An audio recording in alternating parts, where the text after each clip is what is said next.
I might tear up a little bit during this video, but I hope I don't. This video is gonna be on a sad note. My dog is dying, and even though it sounds bad, it's not as bad as it should. And let me explain why, because I have very, very mixed feelings about it. So I have a 13-year-old beagle that's going 14 years old, and beagles just don't live longer than that. And he was my pal for a very, very long time, and I might tear up a little bit during this video, but I hope I don't, because I don't want to embarrass myself. Obviously, you know, I have this dog since he was a puppy, and I love him. And you know what they say, that parents should never have to bury their kids, and that always happens with dogs. And it's really, really tough. Now, why am I saying that he's dying? He has diabetes, and also he's really, really old. So when you have diabetes and you're really, really old, it's a matter of how much money you want to spend on trying to get his diabetes under control.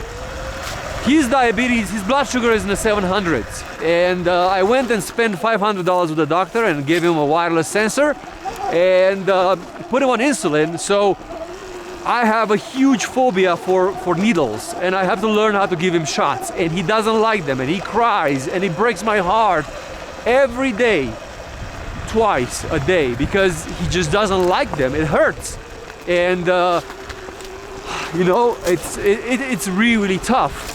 But he doesn't understand that that's the only way that I could keep him alive. So even getting the insulin is not like I'm getting his diabetes under control. I'm just getting his thirst under control. He's still very, very messed up. Unfortunately, he has such a high blood sugar that it's very, very expensive to get him under control. The doctor wants so much money, it's not even funny. And I just, not that I don't have the money per se, because that's not really the point. It's just a matter of like, how much do you want to invest into your dog when he's 13 years old and he has all kinds of other problems, not just the diabetes. And that's where things get really, really complicated, because something is going to kill him at one point. I don't know what, but what I'm trying to do is I'm trying to help him with his diabetes. The problem is that $500 barely got him a one sensor for like 14 days, and he needs another one that costs another $100 and something with installation, and it gives him like a really, really nasty wound on the side because it's a permanent sensor, and he doesn't allow me to take his blood sugar the normal way, you know, like with a little pokey thing.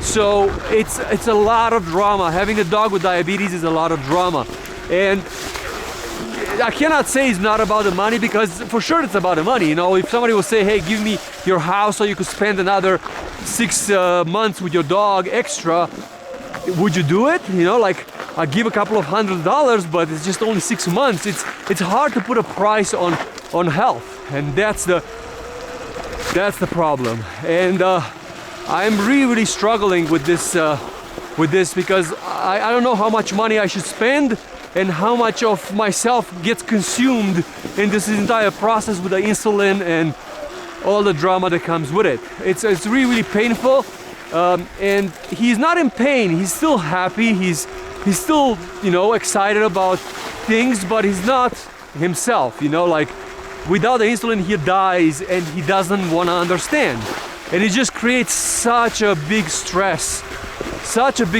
on me, because he just, you know, you cannot communicate with him as you would communicate with a person.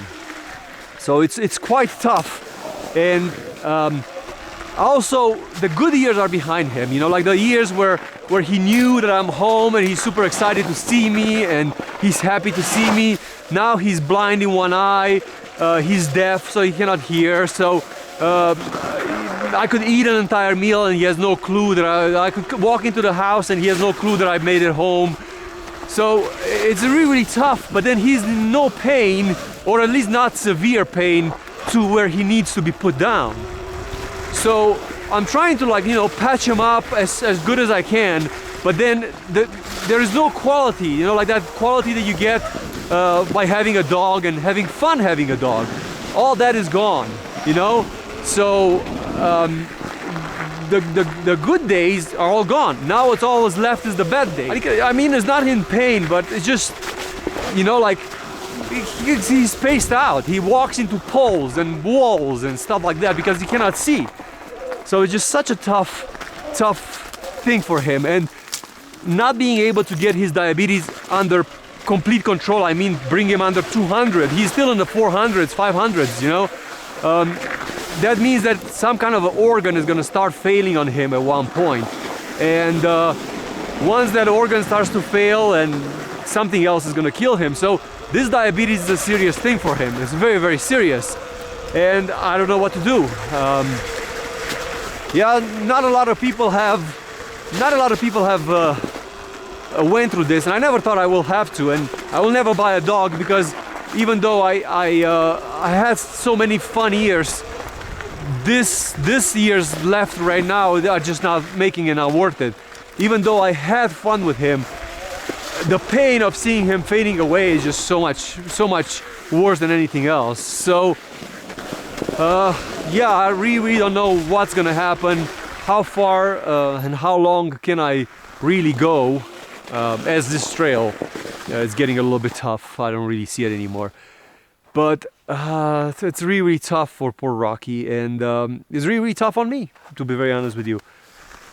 By the way, I'm gonna give up on this trail, not on the dog.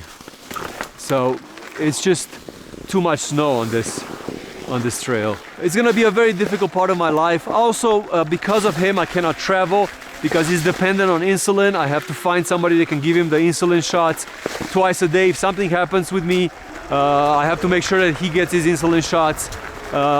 My ex-wife still can help me out with him, but I cannot live for 6 months as I did, or a year like I lived before.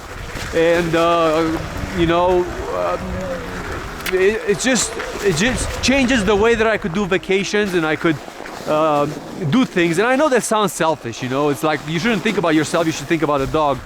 But everything has an ending, you know, and I'm not sure when it's his and what's gonna put him down, but I gotta balance the money and the time and all the other things together, because even though we treat him like humans, you know, he's not a human at the end of the day. He doesn't have medical insurance, he doesn't have the same help from you know, the government as a normal person would have with diabetes. You don't just put him to sleep, you know. So yeah, it's a very, very tough situation for me, and I come over here riding these trails, trying to clear my mind and see what I'm going to do. Right now, for sure, he stays, because I figured out the insulin, and even though we're giving the shots with a lot of drama in the morning, I need help, somebody to hold him. And I know it doesn't hurt that bad, because he only complains about these insulin shots since he figured out I'm giving him the insulin shots. Before, he didn't know. He was so out, and his blood sugar was so high, he couldn't care less. He was like drunk all the time. But now he's all hyper and more active, because the insulin is doing the work. So now he can figure shit out. And one of the things he figured out is that he's getting a shot, and he doesn't understand that that's gonna save his life. So he's hiding under the stuff, and then you can see him, like, he cries while I give it to him, and then it's like you caught his foot in the door, but I gave him hundreds before and he didn't complain. So I know it doesn't hurt. He just you know, being a big baby. So yeah, it's quite tough. It's quite tough having an old dog, that's for sure. I don't know where things will end, but and when and how, but I sit and look in the mirror some days, and I cry a little bit, you know, and I'm like, the only good thing is that people told me, he said, hey, if you're gonna have a dog that needs to be put to sleep, you will know when it's time, and it's definitely not the time right now. But I'm starting to see that part where people said you'll know when it's time, because what they meant is you're gonna have so much headaches and so much pain and so much you know, misunderstandings between the insulin shots and the fact that he doesn't understand he cannot have cookies all day long and whatever cookies he wants, and what I'm gonna cook for him today. You know, is it gonna be with carbs or no carbs? That determines the amount of insulin. All that stuff, it just gets super complicated. So at one point you'll be like, you know what? Here's wonderful food, and have your last meal, and then today maybe is gonna be the day, you know, like. But he has to give you those signs, you know, like the sign where he's like, I'm done. And the signs has not come yet. He still wants to go to the park. He wants to do like all the cool stuff. He's just that he's a zombie dog. He's running with over 500 insulin in his sugar in his blood.